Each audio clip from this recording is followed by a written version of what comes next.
Ya, Gus, Ya, tadi dibahas tentang pujian pada Allah. Berarti eh, kalau kita mau memuji sama Allah, apakah berarti kita harus mencantumkan asma-asma Allah atau tanpa pun kita sudah bisa memuji Allah juga nih, Gus? ya, ini mungkin juga mewakili pertanyaan banyak orang ya. Karena kalau kita menyebut nama-nama Allah itu kan Asmaul Husna gitu, orang taunya gitu kan 99. Apakah itu juga bisa difungsikan sebagai pujian? Bisa, tergantung penggunaannya begitu. Kalau Allah sendiri mengatakan di Al-Qur'an misalnya, Innallaha azizun hakim. Sungguhnya Allah itu maha menang, tidak bisa dikalahkan gitu, dan maha memerintah, tidak ada yang bisa memerintah lagi di atasnya.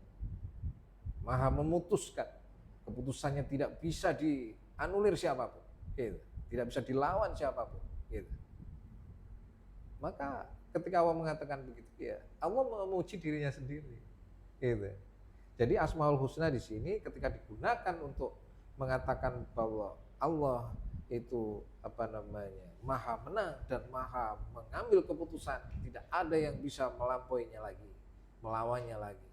Maka di sini Allah menggunakan Asmaul Husna untuk memuji dirinya sendiri. Gitu.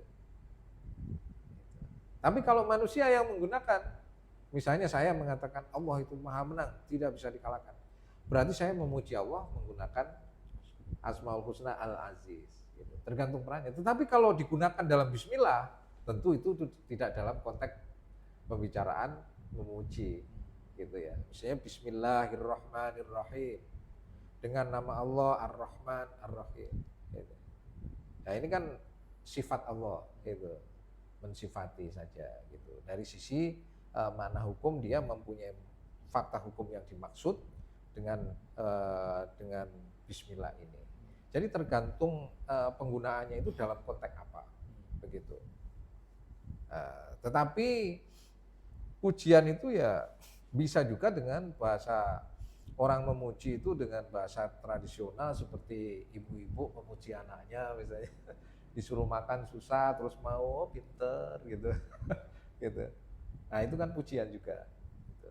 Tapi pujian-pujian seperti itu ya tetap aja punya Allah. Karena apa? Karena anak kecil itu misalnya dibilang pinter, dia mau makan, itu kan hasil dari apa namanya kesadaran dia, pikiran dia juga, akal itu. Lah akal yang membuat Allah.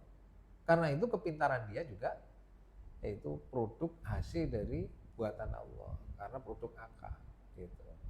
Jadi apa namanya cara memuji itu juga eh, dengan bahasa yang manusia gunakan atau dengan bahasa-bahasa yang presisi gitu ya. Itu artinya udah fix, tidak ada tafsir lain gitu. Tapi kalau misalnya orang itu sakti gitu, ya mungkin aja sakti terhadap seseorang lainnya gitu. Tapi nanti nggak sakti sama yang lainnya gitu. Gitu. Istilah itu kan tidak ada ininya gitu. Atau istilah apalah gitu ya. Eh, ya itu tergantung dari penjelasan bahasa itu gitu ya. Gitu.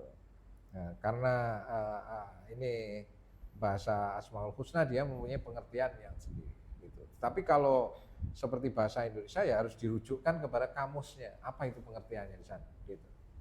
Kamusnya atau ensiklopedinya begitu. Standarnya di situ gitu. Jadi kalau memuji bagaimana? Memuji dengan bahasa reguler, dengan bahasa manusia biasa ya seperti orang memuji orang lain gitu. Bisa saja itu pujian, tapi semua itu tetap punya Allah gitu. Seperti orang wah itu ilmuwan itu hebat ya tapi dia kan gunakan akal itu produk dari Allah itu. Jadi itu cara memuji bagaimana, memuji dengan bahasa yang presisi ya menggunakan bahasa Al-Quran gitu. Kalau memuji kepada Allah gitu.